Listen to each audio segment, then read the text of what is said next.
Back. Welcome back to BKP Politics on FYNTV.com. I'm DA King sitting in for BKP. I know that you will enjoy the show more when BKP gets back.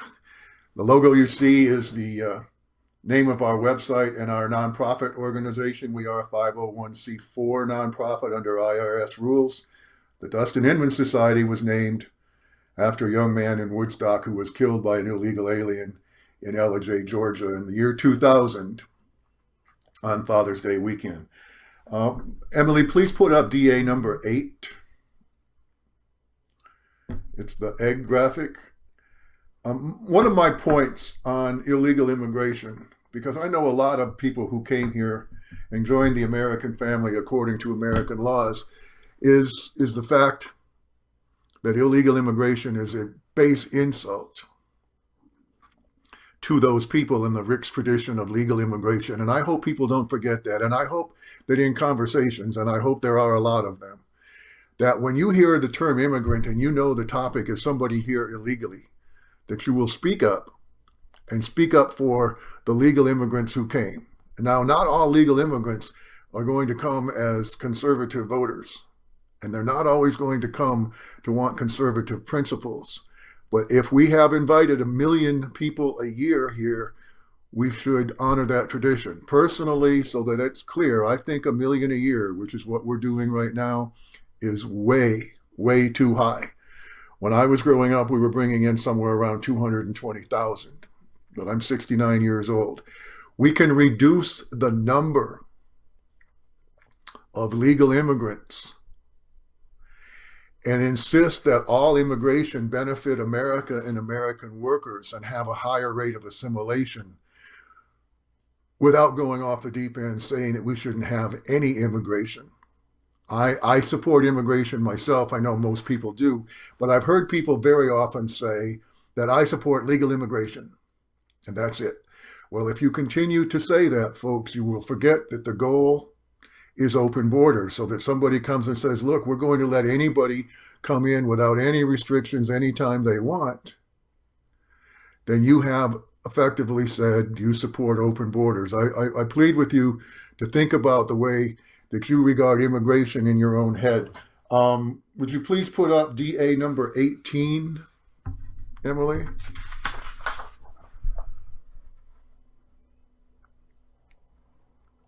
That was a caravan again. I'm sorry, I have the wrong number. How about DA number 14?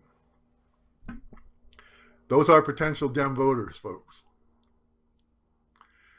If DA number 14 is good, this is me on the border spring before last in Naco, Arizona. I just wanted people again, and I did this last week, but I wanted people to see the fence. This is a result of President Trump's work.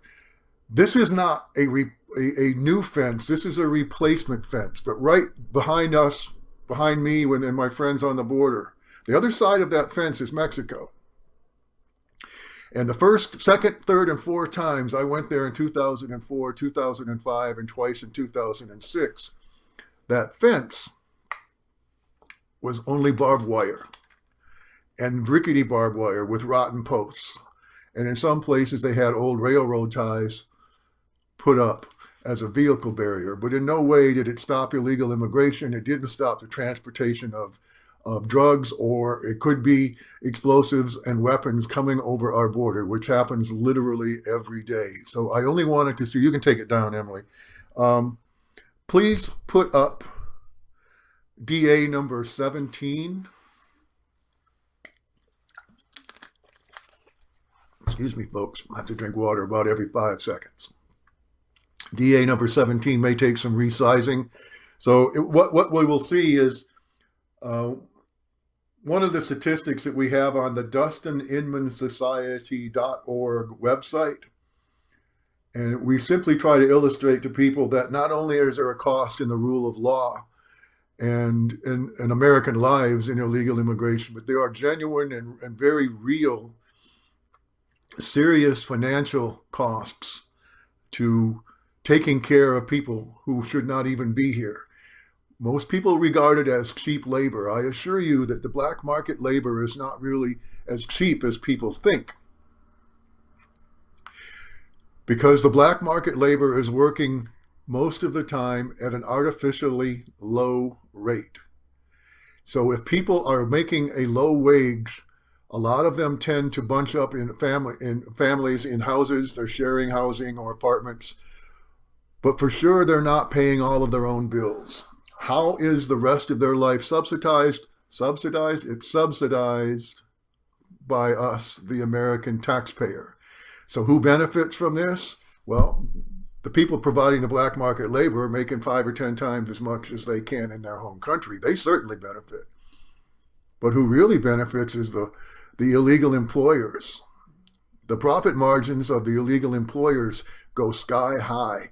The more money they can pay, the more money they can save on black market labor, the better off they are. So if we can't find that graphic, it's okay. And if we're resizing it, no problem. I'm learning, and I want to make it clear, folks, that Emily is wonderful. If there's any mistakes made today, I'm sure there already has been, it'll be my fault. And Emily is taking very, very good care of me. And I can't imagine BKP getting along without Emily. Thank you again, Emily. If we can't find the other one, maybe DA number 16.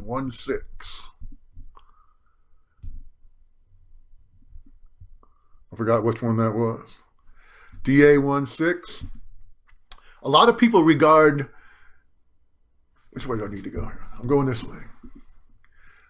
A lot of people regard the children who are born to illegal aliens as anchor babies. I'm one of them. You can call them jackpot babies. You can call them anchor babies. You can call them whatever you want. But as soon as an illegal alien gets here and has children, the way we're presently interpreting the 14th Amendment to the United States Constitution on birthright citizenship is that a child born to one or both parents of an illegal alien is an automatic American citizen. Now, I assure you that's not the way the 14th Amendment was intended to be interpreted. But I can also promise you this. In the elections in November in Georgia and other states, you saw a huge climb of Democrat voters. The people who make their money encouraging illegal immigration and fighting against immigration enforcement. And there are so many of them, you won't believe it. If I can ever get a list, I'll put it up here. But there's probably 400 or 500 groups nationwide. And here in Georgia, I think there's something like 20. They're small, they're large, but most of the successful ones are funded by corporate Georgia. Groups like Coca-Cola, Georgia Power, Southwest Airlines, State Farm Insurance. Now, I'm happy to document all of this. But the groups are bragging about how many new voters they have produced.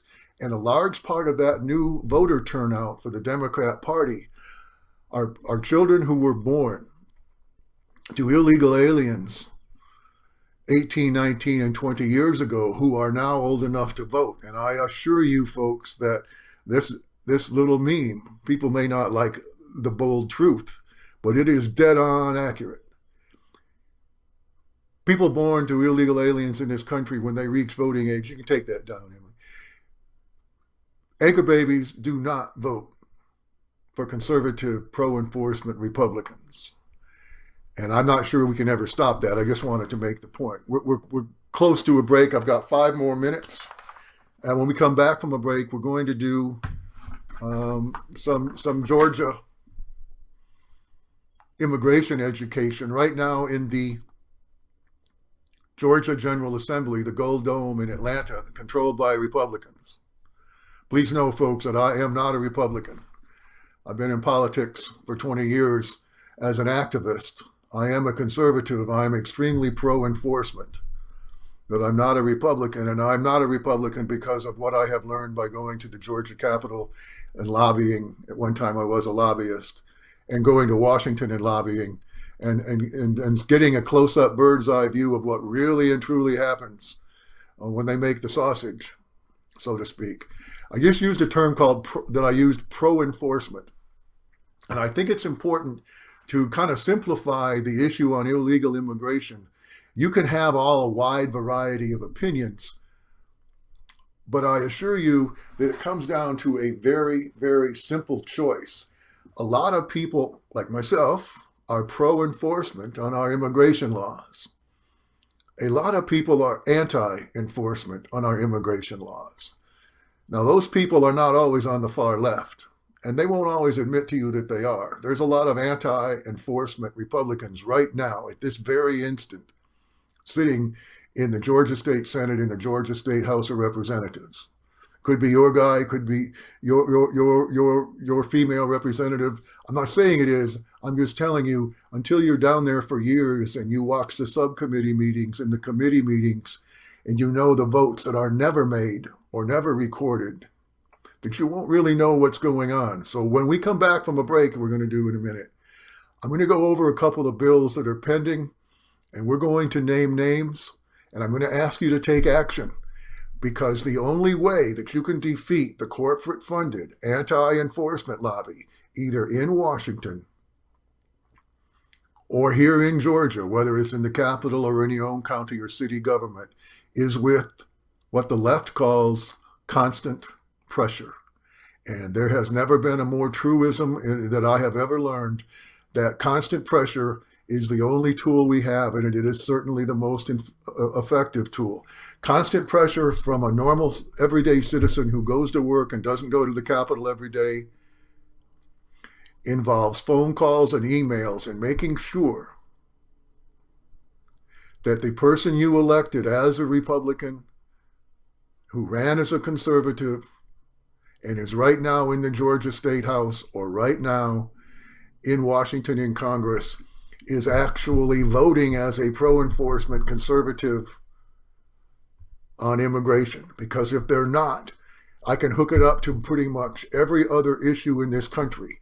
Illegal immigration, immigration in general, but especially illegal immigration, involves your taxes, your schools, our school districts, our health care, our general quality of life, our national security.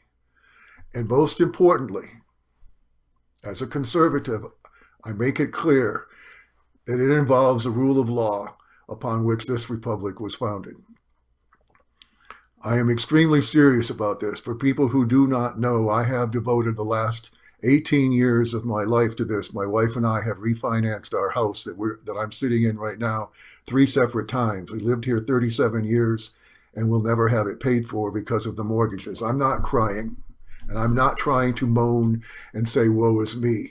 I only want to make it clear that I'm not sitting here today talking to you on a lark. I'm very grateful for BKP to give me this position to talk to you, but I want you to know, I know how serious this is and you don't, and I'm trying to change that. We're going to go to a break. Emily, if you take us out, we'll be back in 6 minutes. I'm D.A. King, sitting in for BKP.